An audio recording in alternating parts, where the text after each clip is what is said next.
إن الحمد لله نحمده ونستعينه ونستغفره ونعوذ بالله من شرور أنفسنا ومن سيئات أعمالنا من يهده الله فلا مضل له ومن يضلله فلا هادي له وأشهد أن لا إله إلا الله وحده لا شريك له وأشهد أن محمدا عبده ورسوله أرسله بالحق بشيرا ونذيرا وداعيا إلى الله بإذنه وسراجا منيرا يا أيها الذين آمنوا اتقوا الله حق تقاته ولا تموتن إلا وأنتم مسلمون يا أيها الناس اتقوا ربكم الذي خلقكم من نفس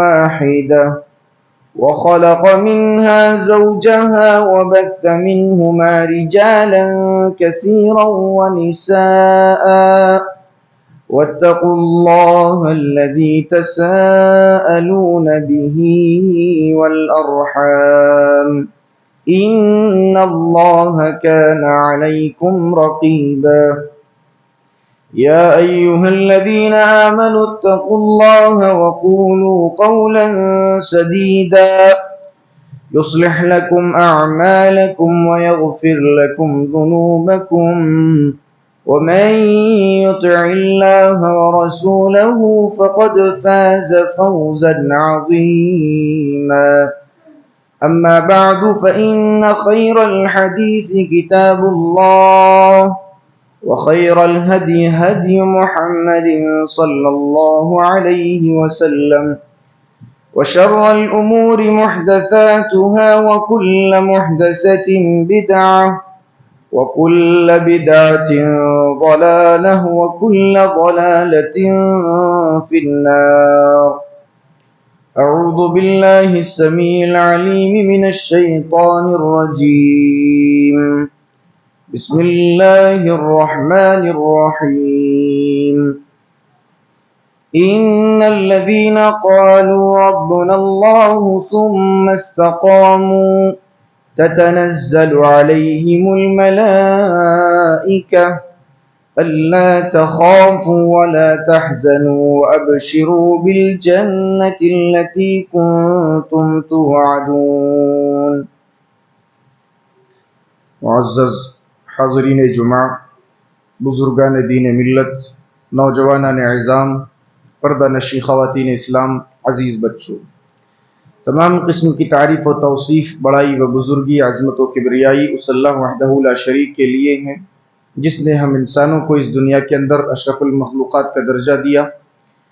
وعدہ تمام انبیاء کرام علیہم السلام پر درود و سلام ہو، خصوصاً ہمارے اور آپ کے آخری نبی احمد مجتبیٰ محمد مصطفیٰ جناب محمد الرسول اللہ صلی اللہ علیہ وسلم پر، اللہم صلی علیہ اللہم بارک علیہ۔ معزز سامعین، رمضان المبارک کے گزرنے کے بعد شوال کا یہ پہلا جمعہ ہے۔ تاریخ بدل گئی، مہینہ تبدیل ہو گیا۔ رمضان المبارک کے وہ ایام جن میں ہم سحر و افطار کیا کرتے تھے، وہ ایام گزر گئے، اور کتنی تیزی سے گزرے کہ ہمیں پتہ بھی نہیں چلا کہ مارچ کو شروع ہو کر مارچ ہی کو وہ ختم بھی ہو گیا اور مارچ میں ہی عید بھی ہو گئی۔ ایسا میرا خیال ہے پہلی دفعہ ہوا کہ ایک ہی مہینے میں شروع ہو کر کے ختم بھی ہوا، اسی میں عید بھی ہو گئی۔ یہ رمضان المبارک کا مہینہ ہم سے گزر تو گیا، ہم سے رخصت تو ہو گیا، لیکن اس نے ہم میں سے ہر ایک کو بدل کر رکھ دیا۔ اب یہ الگ بات ہے کہ سب کی تبدیلیوں کی کیفیات الگ الگ ہیں۔ کوئی آدمی رمضان سے پہلے گنہگار تھا، خطا کار تھا، رمضان المبارک کو پا کر کے اس نے اپنے آپ کو عبادت گزار بنا لیا، متقی بنا لیا، پرہیزگار بنا لیا۔ اور کوئی ایسا بھی ہے جو رمضان میں خوب عبادتیں کیا، نمازیں پڑھی، روزے رکھے، اور رمضان کے گزرتے ہی وہ اپنے پچھلے رویے پر واپس آ گیا۔ تو دونوں ہی اعتبار سے رمضان نے ہمیں اور آپ کو بدل کر رکھ دیا، کسی کو اچھا بنایا اور کوئی خود سے گنہگار بن گیا۔ یہ ہمارا اور آپ کا خود کا فیصلہ۔ آج اسی مناسبت سے انشاءاللہ جو عنوان ہے خطبہ جمعہ کا، وہ ہے رمضان المبارک کا سبق اور ماہ شوال کی عبادتیں۔ ماہ شوال کی عبادتیں جو ہیں وہ چونکہ اس مہینے میں ایک خاص عبادت ہے، وہ کیا ہے؟ روزہ ہے۔ اس کو ہم انشاءاللہ اخیر میں بیان کرتے ہیں۔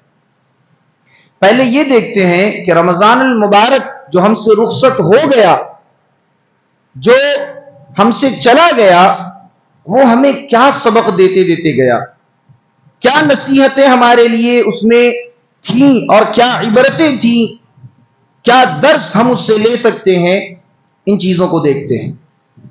سب سے پہلا جو سبق رمضان سے ہمیں اور آپ کو ملتا ہے وہ تقوی کا سبق ہے۔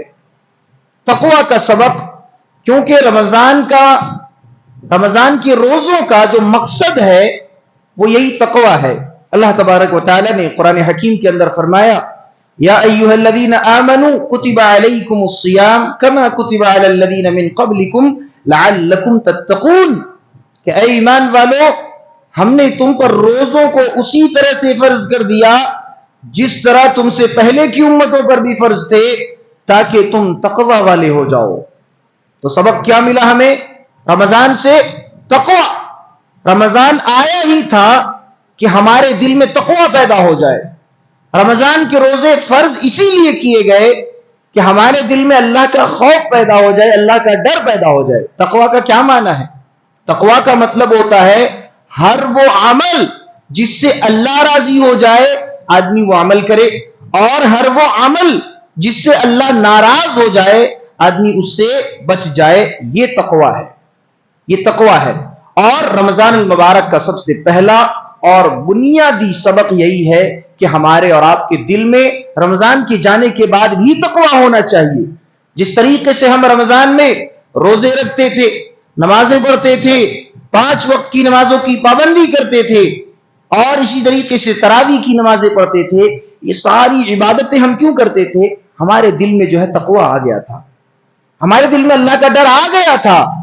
ہم جان چکے تھے کہ اللہ رب العالمین ہمارا رب ہے، ہم جان چکے تھے کہ رمضان کے روزے اللہ نے ہم پر فرض کر دیے ہیں، ہم جان چکے تھے کہ قیام اللیل میں، تراویح میں کتنی فضیلتیں ہیں اور کتنے ثواب ہیں، لہذا ہم جو ہے وہ عمل کرتے تھے۔ اور ہم یہ بھی جان چکے تھے کہ رمضان میں اگر کوئی آدمی گناہ کرتا ہے تو وہ سب سے بڑا بدنصیب آدمی ہے۔ تو ہم میں سے ہر ایک آدمی ہر ممکن کوشش کرتا تھا کہ وہ رمضان میں گناہوں سے بچا رہے، ہر ممکن کوشش کرتا تھا کہ اپنی زبان سے کوئی ایسی بات نہ نکال دے، کوئی ایسی بات نہ کہہ دے جس سے اللہ ناراض ہو جائے۔ تو ہم اور آپ خوب بچ کر کے رمضان میں چلتے تھے۔ عبادتوں کا جو وقت تھا ہم ان میں عبادتیں کرتے تھے، اور جہاں پر اللہ کی نافرمانی کا وقت تھا، یعنی دوستوں میں مشغول ہو کر آدمی جو ہے ایک لمحے کے لیے اللہ کو بھول جاتا ہے، تو ہم اور آپ ایسا لمحہ بھی رمضان میں اختیار نہیں کرتے تھے، یا ان لمحوں میں بھی ہم اللہ رب العالمین کو یاد کیا کرتے تھے۔ یہ ہمارا اور آپ کا رویہ تھا رمضان میں۔ رمضان ہمیں کیا درس دیتا ہوا گیا کہ اے بندو، اے مومنو، جب تم رمضان میں حلال چیزوں سے رک سکتے ہو، یعنی روزے کی حالت میں آدمی کھاتا نہیں ہے، پیتا نہیں، بیوی سے ملتا نہیں ہے، سبق کیا ملا کہ اگر آدمی رمضان کے مہینے میں حلال چیزوں سے بھی رک سکتا ہے تو وہ غیر رمضان میں حرام چیزوں سے کیوں نہیں رک سکتا؟ جو حلال ہے، کھانا حلال ہے، پینا حلال ہے، بیوی سے ملنا حلال ہے، اگر یہ حلال چیزوں سے ایک آدمی رک سکتا ہے صرف رمضان میں، تو کیا غیر رمضان میں وہ حرام چیزوں سے نہیں رک سکتا؟ جب حلال چیزوں کی پابندی جہاں پر آ گئی کہ روزہ رکھے ہیں پانی نہیں پینا، کھانا نہیں کھانا، بیوی سے نہیں ملنا، روزہ خراب ہو جائے گا، اللہ کے ڈر سے ہم نے ایک بوند پانی نہیں پیا روزے کی حالت میں، ہم نے ایک نوال اپنے منہ میں نہیں لیا اللہ کے ڈر سے روزے کی حالت میں، تو رمضان ہمیں یہ درس دیتا ہوا گیا، یہ سبق دیتا ہوا گیا کہ جب ہم رمضان میں اتنے احتیاط کے ساتھ اپنے روزوں کو رکھ رہے تھے، اپنے روزوں کی حفاظت کر رہے تھے، اللہ کا تقوی اپنے دل میں پیدا کیے ہوئے تھے، تو رمضان کے جانے کے بعد بھی ہم وہ کام کر سکتے ہیں جو رمضان میں کر رہے ہیں۔ ہم وہی آدمی ہیں، ہماری عمر اتنی ہی ہے، ہمارے جسم میں طاقت بھی اتنی ہی ہے، ہم رمضان کے جانے کے بعد کوئی دوسرے جو ہے مخلوق نہیں بن جاتے، ہم انسان ہی، ہماری طبیعت میں ہے کہ ہم 5 وقت کی نماز پڑھ سکتے ہیں، ہماری طبیعت میں ہے کہ ہم جو ہے غیر رمضان میں بھی نفلی روزے رکھ سکتے ہیں۔ رمضان میں جس طریقے سے ہم روزے رکھا کرتے تھے وہ فرض تھے، اللہ کا اگر تقوی دل میں ہے تو رمضان کے بعد ہم نفلی روزے بھی رکھ سکتے ہیں۔ شوال کے روزے ہیں، 6 روزے شوال کے ہیں، عاشورہ کے روزے ہیں، عرفہ کے روزے ہیں، پیر اور جمعرات کے روزے ہیں، اور بھی جتنے نفلی روزے ہیں ہم اور آپ ان روزوں کو رکھ سکتے ہیں، یہ درس دیتا ہوا رمضان ہمیں گیا۔ اور اسی طریقے سے جس طرح ہم رمضان میں تراویح کی نمازیں پڑھ رہے تھے، ہم جس طرح قیام اللیل کر رہے تھے، کھڑے کھڑے ہم قرآن کریم کی تلاوت سنتے تھے، اور جو ہے پیروں پر درد ہونے کے باوجود بھی ہم روزانہ آ کر کے تراویح کی نماز پڑھ رہے تھے، اس سے کیا سبق ملا کہ ہم غیر رمضان میں بھی چاہیں تو تہجد پڑھ سکتے ہیں، ہمارے اندر ہے اتنی طاقت۔ اگر آدمی 8 رکعت نہیں پڑھ سکتا کوئی بات نہیں، 2 رکعت پڑھے، 2 رکعت ہی صحیح لیکن وہ پڑھے، یہ کیا ہے؟ اللہ رب العالمین کا تقوی ہے کہ آدمی رمضان کے جانے کے بعد بھی اپنا رویہ فوراً ایسا تبدیل نہ کر لے کہ جس سے اللہ رب العالمین کو ناراضگی ہو، جس سے اللہ رب العالمین ناراض ہو جائے، کیونکہ ہماری طبیعت میں ہے کہ ہم جو کام رمضان میں کر سکتے ہیں وہ ہم غیر رمضان میں بھی کر سکتے ہیں۔ تو سب سے پہلا سبق، سب سے پہلا درس کیا ہے کہ اپنے دل میں اللہ رب العالمین کا تقوی پیدا ہو جائے، یہ رمضان کا سبق تھا۔ تقوی ہم اور آپ سنتے رہتے ہیں کہ تقوی یہ ہے، تقوی وہ ہے، اصل میں تقوی کیا ہے معلوم؟ تقوی کہتے ہیں اپنے دل میں اللہ کا ڈر پیدا کرنا۔ پھر بھی نہیں سمجھ میں آئے گی ہمیں بات کہ اللہ کا ڈر کیسے پیدا کرتے ہیں، نہیں سمجھ میں آئے گی ہمیں۔ اللہ کا خوف پیدا کرنا کیا ہوتا ہے، نہیں سمجھ میں آتی ہمیں اور آپ کو۔ ایک واقعہ دیکھیے اور اس واقعے میں آپ غور کریں کہ کس طریقے سے اللہ کا تقوی دل میں پیدا کیا جاتا ہے، اللہ کا ڈر اور اس کا خوف کیسے پیدا کیا جاتا ہے۔ صحیح مسلم کی روایت ہے، ایک غامدی عورت اللہ کے رسول صلی اللہ علیہ وسلم کے پاس آتی ہے، کہتی ہے اے اللہ کے رسول میں نے زنا کر لیا ہے، اے اللہ کے رسول میں نے زنا کر لیا ہے، مجھے پاک کر دیجئے۔ ایک عورت آتی ہے، کہتی ہے مجھ سے گناہ ہو گیا، میں نے زنا کر لیا ہے، اے اللہ کے رسول میں پاک ہونا چاہتی ہوں، مجھے پاک کر دیجئے۔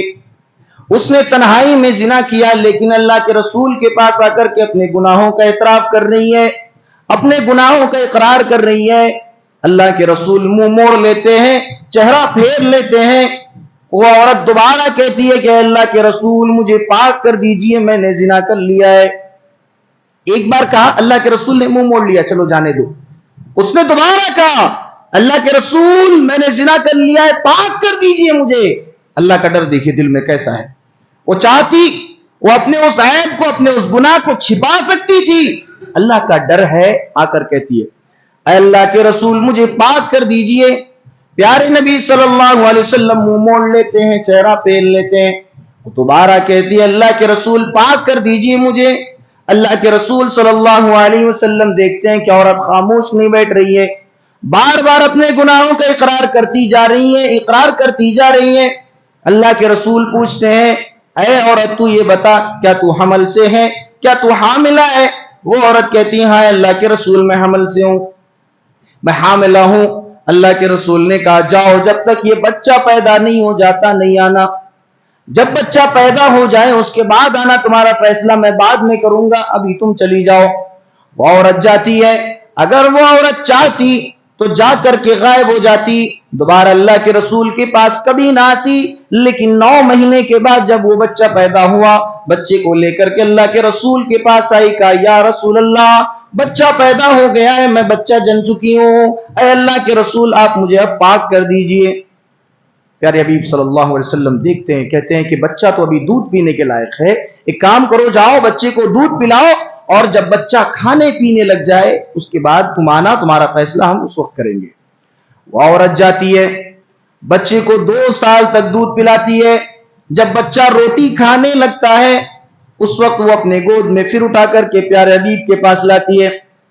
نبی اکرم صلی اللہ علیہ وسلم دیکھتے ہیں کہ بچے کے ہاتھ میں روٹی ہے، بچہ کھا لے رہا ہے، پھر وہ عورت کہتی ہے کہ اللہ کے رسول، آپ نے کہا تھا کہ بچہ جب تک کھانے پینے لگ جائے، کھانے پینے نہ لگ جائے تب تک میں نہ ہوں۔ اے اللہ کے رسول، بچہ جو ہے روٹی کھانے لگا ہے، اب آپ مجھے پاک کر دیجئے۔ آپ بتائیے، ذرا غور کریں اس واقعے سے کہ وہ عورت جو ہے پہلے اللہ کے رسول کے پاس آتی ہے، ایک بار اسے مہلت ملتی ہے کہ جاؤ جب تک بچہ پیدا نہ ہو نہیں آنا۔ 9 مہینے کے بعد وہ دوبارہ آتی ہے، پھر کہا جاتا ہے کہ جب تک بچہ کھانے پینے لگ جائے تب تک نہیں آنا۔ وہ عورت دوبارہ جاتی ہے، 2 سال کے بعد واپس آتی ہے۔ بتائیے، تقریباً 2.5 سال میں انسان کا ایمان بدل جاتا ہے۔ 2.5 سال کیا، 2.5 منٹ میں ہمارا اور آپ کا ایمان بدل جاتا ہے۔ ہم مسجد میں خطبہ سنتے ہیں، حدیث سنتے ہیں، قرآن سنتے ہیں، ہمارا ایمان ایک وقت کے لیے بڑھ جاتا ہے، جیسے ہی ہم مسجد سے نکلتے ہیں فوراً وہ ساری باتیں ایک کان سے سن کر دوسرے کان سے نکل گئی۔ لیکن اس صحابیہ کا، غامدیہ عورت کا ایمان دیکھیے، اللہ کا ڈر دیکھیے اس کے دل میں کتنا ہے۔ وہ تقریباً 2.5 سال کے بعد بھی اپنے اس گناہ کو بھول نہیں پاتی ہے، اپنے اس گناہ کو بھول نہیں پاتی ہے۔ اللہ کے رسول سے کہتی جاتی ہے کہ یا رسول اللہ، پاک کر دیجئے مجھے، میں نے گناہ کر لیا ہے۔ تب اللہ کے رسول صلی اللہ علیہ وسلم جو ہے ان کے تعلق سے فیصلہ سناتے ہیں اور انہیں رجم کر دیا جاتا ہے۔ تو یہ تقویٰ ہے، ہم اور آپ سنتے ہیں نا تقویٰ کیا ہے، خوف کیا ہے، یہ ہے کہ اگر 2.5 سال تک بھی گزر جائے، 2.5 سال کیا، 250 سال بھی گزر جائے، اور اگر آدمی گناہ کر رہا ہے تو اس گناہ کا ڈر اس کے دل میں ہو، اللہ کا خوف ایسے دل میں ہو کہ وہ زندگی بھر اس گناہ کو کبھی نہ بھولے کہ میں نے گناہ کیا ہے، اللہ مجھ سے ناراض ہو گیا ہے۔ اللہ کو ناراض کر کے ہم اور آپ آج جو ہیں عیش کی نیند سوتے ہیں، آرام کی نیند سوتے ہیں۔ کیسے نیند آ جاتی ہے ہمیں اور آپ کو آج؟ اللہ رب العالمین ہمیں اور آپ کے ہمارے دل میں تقویٰ پیدا کر دے۔ یہ رمضان کا یہ پہلا سبق ہے کہ ہمارے دل میں تقویٰ پیدا ہو جائے۔ دوسرا سبق کیا ہے کہ کوئی بھی عمل ہو اس میں ہمیشگی ہو، دوام ہو۔ ایسا نہیں کہ رمضان المبارک میں ہم نے جو کام کیے وہ کام صرف رمضان تک ہی محدود رہیں، بلکہ کوئی بھی کام ہو اس میں اگر دوام ہے، ہمیشگی ہے، تو اللہ تبارک و تعالیٰ کو ایسا کام بہت پسند ہے، ایسے اعمال اللہ کو پسند ہیں۔ پیارے حبیب صلی اللہ علیہ وسلم کی حدیث ہے، بخاری و مسلم کی حدیث ہے، اللہ کے رسول فرماتے ہیں احب الاعمال الی اللہ ادومها وان قل، کہ اللہ رب العالمین کو سب سے زیادہ پسندیدہ وہ عمل ہے جو ہمیشہ کیا جائے، گرچہ وہ عمل تھوڑا سا ہو، گرچہ وہ عمل کم ہو، لیکن اگر ہمیشہ کیا جا رہا ہے اللہ کو وہ عمل پسند ہے۔ مثال کے طور پر کوئی آدمی مہینے میں 2 بار 8 رکعت تہجد کی نماز پڑھ رہا ہے، رات کو اٹھ کر کے وہ مہینے میں 2 بار تہجد کی نماز پڑھ رہا ہے، اور ایک ایسا آدمی جو ہر روز ہر رات کو وہ 2 رکعت نماز پڑھ کے چلا جا رہا ہے، 2 رکعت تہجد کی نماز پڑھ کے جا رہا ہے، اللہ رب العالمین کو ایسے 2 رکعت نماز پڑھنے والے کی عبادت زیادہ پسند ہے، کیونکہ وہ ہمیشہ کر رہا ہے، وہ ہمیشہ کر رہا ہے، اللہ رب العالمین کو وہ عمل زیادہ پسند ہے۔ اسی طریقے سے ایک آدمی اللہ کے رسول صلی اللہ علیہ وسلم کے پاس آتا ہے، صحابی آتے ہیں اور پوچھتے ہیں کہ اے اللہ کے رسول، مجھے ایک ایسا عمل بتا دیجئے، مجھے ایک ایسی بات بتا دیجئے کہ جس کے بعد مجھے دوسروں سے کبھی پوچھنے کی ضرورت نہ پڑے، یعنی ایک ایسا کوئی بھی عمل آپ مجھے بتا دیجئے کہ اس عمل کو جاننے کے بعد، سننے کے بعد میں کسی اور سے کوئی بھی سوال نہ کروں کہ مجھے کیا کرنا ہے کیا نہیں کرنا ہے۔ اللہ کے رسول صلی اللہ علیہ وسلم کیا جواب دیتے ہیں؟ کہتے ہیں قل آمنت باللہ ثم استقم، کہ کہو کہ میں اللہ پر ایمان لے آیا اور ثم استقم، اسی پر قائم رہو۔ قائم رہنے کا مطلب کیا ہوتا ہے؟ استقامت اختیار کرنا۔ استقامت کا مطلب کیا ہوتا ہے کہ آدمی نمازیں پڑھ رہا ہے تو ایسا نہیں ہے کہ آج من ہوا نماز پڑھنے کا تو آج ہم نماز پڑھ لیے۔ عشاء میں کیا ہے؟ نیند آ گئی، نماز پڑھنے کو دل نہیں چاہ رہا، نماز نہیں پڑھیں گے، یہ استقامت نہیں ہے۔ کہا گیا قل آمنت باللہ ثم استقم، کہو کہ اللہ پر ایمان لے آیا، اور جب اللہ پر کوئی ایمان لے آئے، ایمان لانے کا مطلب کیا ہے؟ کہ اللہ تبارک و تعالی کے جتنے بھی احکام ہیں ان پر وہ عمل کرے، اور جتنے بھی منہیات ہیں ان سے وہ اجتناب کرے۔ تو کرنا اور نہیں کرنا، یہ دونوں چیزیں شامل ہیں کہ ایک تو وہ نیک عمل کرے اور گناہوں سے بچ جائے، یہ کیا ہے؟ استقامت ہے۔ اور ایسا نہیں کہ آج کرے کل نہیں کرے، کل کرے پرسوں نہیں کرے، ایسا نہیں۔ استقامت کا مطلب ہوتا ہے کنٹینیو، کوئی عمل آپ کر رہے ہیں وہ عمل کنٹینیو ہونا چاہیے، خاص کر کے فرائض ہو، جو فرائض ہیں، 5 وقت کی جو نمازیں ہیں، خاص کر کے ہمیں اور آپ کو اس پر زیادہ توجہ دینا چاہیے۔ رمضان کے بعد اگر سب سے زیادہ کسی عبادت میں کمی آئی اور ہمارے آپ کے اندر کوئی تبدیلی آئی تو وہ یہ ہے کہ ہم نمازی سے سیدھے بے نمازی ہو گئے۔ ہم نمازی تھے، 5 وقت کے نمازی تھے، رمضان کے جاتے ہی ہم فوراً بے نمازی بن گئے، بے نمازی بن گئے۔ رمضان میں سارے لوگ آتے تھے، 5 وقت کی نمازیں پڑھتے تھے، جماعت کے ساتھ پڑھتے تھے، اور باقاعدہ تکبیر اولا کے ساتھ وہ نماز پڑھتے تھے، لیکن جیسے ہی رمضان گیا، عید کی نماز ہو گئی، وہ نمازی غائب ہو گئے، نظر نہیں آتے ہیں۔ تو ایسا نہیں، اللہ رب العالمین کو ایسے عمل پسند نہیں ہے۔ اللہ کو کون سا عمل پسند ہے؟ جو عمل کنٹینیو ہو، تھوڑا سا ہو لیکن وہ ہمیشہ کیا جائے، اللہ تبارک و تعالیٰ کو ایسے اعمال زیادہ پسند ہے۔ اور یہ جو استقامت ہے، یعنی کنٹینیو کوئی عمل کرنا، ہمیشہ کرنا، اس کی بہت فضیلت بھی ہے۔ ایک آیت کریمہ دیکھ لیتے ہیں۔ اللہ تبارک و تعالیٰ فرماتا ہے ان الذين قالوا ربنا الله ثم استقاموا تتنزل عليهم الملائكة الا تخافوا ولا تحزنوا وابشروا بالجنة التي كنتم توعدون۔ اللہ رب العالمین فرماتا ہے ان الذين قالوا ربنا الله، جو یہ کہتے ہیں کہ ہم اللہ پر ایمان لے آئے، ربنا اللہ کہ ہمارا رب اللہ رب العالمین ہے، ثم استقاموا اور وہ اسی پر ثابت قدم رہ گیا، وہ اسی پر جم گیا، یعنی اللہ ہمارا رب ہے۔ اس چیز کو ماننے کا مطلب یہ ہے کہ اللہ تبارک و تعالیٰ نے جن چیزوں کو مقرر کر دیا، جن چیزوں کو فرض کر دیا، اس کو وہ ادا کرے، اور جن چیزوں سے منع کر دیا اس سے وہ بچ جائے۔ یہ کیا ہے؟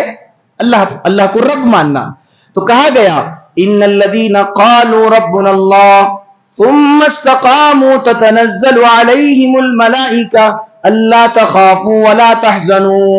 تو ایسے لوگوں پر جو اللہ کو اپنا رب مان لیتے ہیں اور اسی پر ثابت قدم ہو جاتے ہیں، فرشتے نازل ہوتے ہیں اور ایسے لوگوں سے کہتے ہیں اللہ تخافوا ولا تحزنوا، کہ اے لوگوں ڈرو نہیں، غم نہ کرو، خوف نہ کھاؤ، اللہ تخافوا ولا تحزنوا وابشروا بالجنة التي كنتم توعدون۔ استقامت اختیار کرنے والوں کے لیے کتنی بڑی خوشخبری ہے۔ وابشروا بالجنة، اور وہ فرشتے جا کر کے اس آدمی کو جنت کی بشارت دیتے ہیں کہ اے بندہ خوش ہو جا، اللہ رب العالمین نے تیرے لیے جنت تیار کر رکھی ہے۔ اور کیسی جنت؟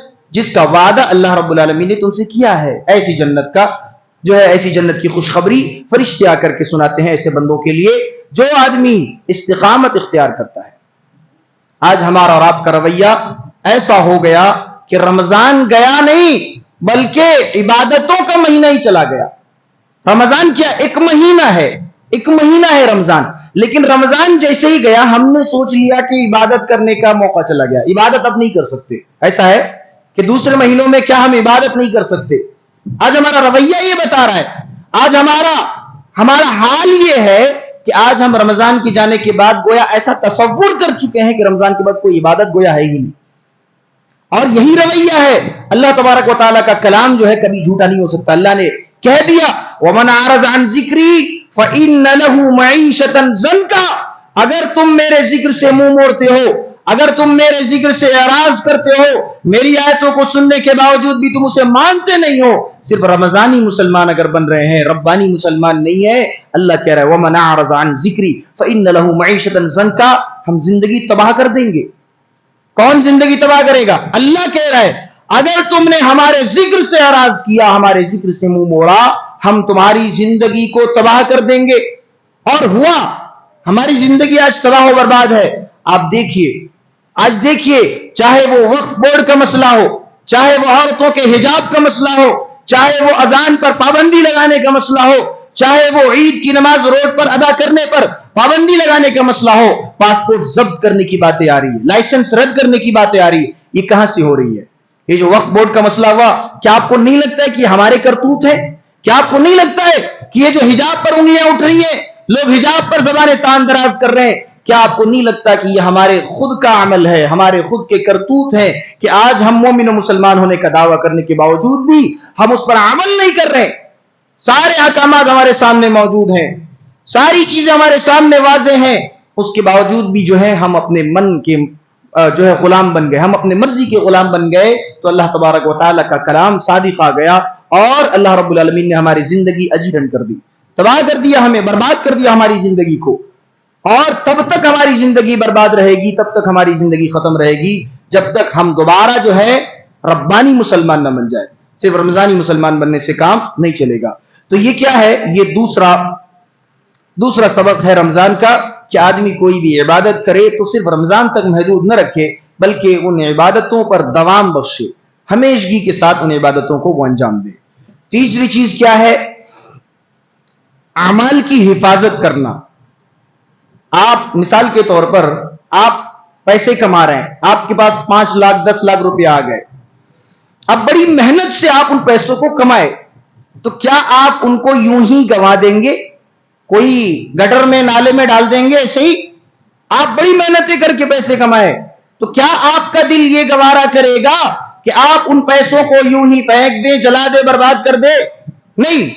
تو اعمال کو برباد کرنے کے لیے کیوں تلے ہوئے ہیں؟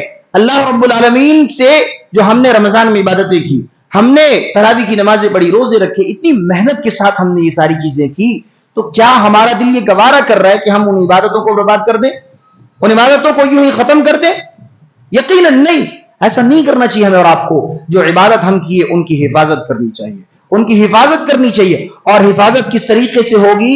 اللہ کے رسول صلی اللہ علیہ وسلم نے فرمایا کہ عمل برباد کیسے ہو جاتے ہیں۔ سوال کیا صحابہ سے، صحابہ ساتھ بیٹھے ہوئے تھے، اللہ کے رسول صلی اللہ علیہ وسلم نے پوچھا کہ اتدرون مل مفلس، تم جانتے ہو مفلس کون ہے؟ غریب، مسکین جسے بولتے، غریب کون ہے؟ تو صحابہ کرام نے کہا کہ اللہ کے رسول، ہمارے پاس تو غریب وہ ہے، مفلس وہ ہے جس کے پاس نہ درہم ہے اور نہ ہی دنیاوی سامان ہے، وہ کیا ہے؟ غریب ہے۔ اللہ کے رسول صلی اللہ علیہ وسلم نے فرمایا کہ نہیں، ایسا آدمی جو ہے مفلس نہیں ہے، اصل مفلس وہ ہے جو قیامت کے دن پہاڑوں کے برابر وہ عبادتیں لے کر آئے گا، نمازیں لے کر آئے گا، روزے لے کر آئے گا، صدقات و خیرات لے کر آئے گا، لیکن اللہ رب العالمین کے نزدیک ان عبادتوں کی قبولیت نہیں ہوگی۔ اللہ رب العالمین ان عبادتوں کو دھتکار دے گا، ختم کر دے گا، مٹا دے گا، اللہ قبول نہیں کرے گا۔ تو عمل کے اعتبار سے جو نقصان میں ہے وہی اصل میں مفلس ہے، یہ اللہ کے رسول صلی اللہ علیہ وسلم نے ہمیں اور آپ کو بتایا۔ اچھا، تو آدمی جو ہے عمل کی حفاظت کرے، اور عمل کی حفاظت کس طریقے سے کرے؟ پیارے حبیب صلی اللہ علیہ وسلم نے اللہ رب العالمین نے قرآن کریم کے اندر فرمایا کہ والذین یؤتون ما آتوا وقلوبہم وجلۃ انہم الی ربہم راجعون، کہ کچھ لوگ ایسے ہوتے ہیں جو ڈرتے ہیں کہ ان کے عمل کہیں برباد نہ ہو جائے، جو عمل کرتے ہیں، نمازیں پڑھتے ہیں، روزے رکھتے ہیں، ساری چیزیں کرتے ہیں، اس کے باوجود بھی کیا؟ وہ ڈرتے ہیں کہ کہیں اللہ کے پاس وہ عمل رد نہ کر دیے جائیں۔ یہ ایک مومن کی صفت ہے۔ تو ہمارے اور آپ کے اندر بھی یہ رمضان ہمیں یہ سکھاتا ہے کہ اپنے اعمال کو ہمیں برباد نہیں کرنا۔ جس طریقے سے ہم روزہ رکھتے ہیں، روزہ رکھ کر کے کوئی بھی کام ہم ایسا نہیں کرتے ہیں جس سے روزہ برباد ہو جائے، تو روزے سے ہمیں اور آپ کو یہ سبق ملا کہ رمضان کے بعد بھی ہمیں اپنے عمل کی ایسے ہی حفاظت کرنی ہے جس طریقے سے ہم روزوں کی حفاظت کرتے تھے۔ یہ تیسرا سبق۔ چوتھا سبق کیا ہے؟ قبولیت کی دعا کرنا۔ رمضان ہمیں یہ سبق دیتا ہوا جا رہا ہے کہ کوئی بھی عمل ہو، اس عبادت کو قبول کروانے کے لیے اللہ سے دعائیں کرنا، یہ کیا ہے؟ یہ ضروری ہے۔ یہ سبق ہمیں رمضان سے ملا۔ کیسے؟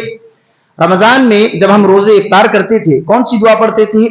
ذهب الظمأ وابتلت العروق وثبت الاجر انشاءاللہ، کہ رگیں تر ہو گئیں اور جو ہے بھوک مٹ گئی، رگیں تر ہو گئیں، اور کیا؟ اللہ رب العالمین اگر چاہا تو ہمارے یہ عمل بھی قبول ہو گیا، ہمارا یہ روزہ بھی قبول ہو گیا۔ تو گویا قبولیت کی امید اور قبولیت کی دعا یہ ہمیں رمضان سکھاتا ہے کہ عمل کرنے کے بعد ہمیں اور آپ کو عمل کی قبولیت کے تعلق سے اللہ رب العالمین سے دعائیں کرنی چاہیے۔ حضرت ابراہیم علیہ السلام کی زندگی سے ہمیں اور آپ کو وہ چیز ملتی ہے کہ عمل کو قبول کرانے کے لیے کس طریقے سے دعا کی جاتی ہے۔ فرمایا گیا سورہ بقرہ کے اندر وَإِذْ يَرْفَعُ إِبْرَاهِيمُ الْقَوَاعِدَ مِنَ الْبَيْتِ وَإِسْمَاعِيلُ رَبَّنَا تَقَبَّلْ مِنَّا إِنَّكَ أَنْتَ السَّمِيعُ الْعَلِيمُ۔ حضرت ابراہیم علیہ السلام اور حضرت اسماعیل علیہ السلام خانہ کعبہ کو تعمیر کر رہے ہیں، اللہ کے حکم سے تعمیر کر رہے ہیں۔ اللہ رب العالمین نے ہی حکم دیا ہے کہ خانہ کعبہ تعمیر کرو، اللہ کے حکم سے تعمیر کر رہے ہیں۔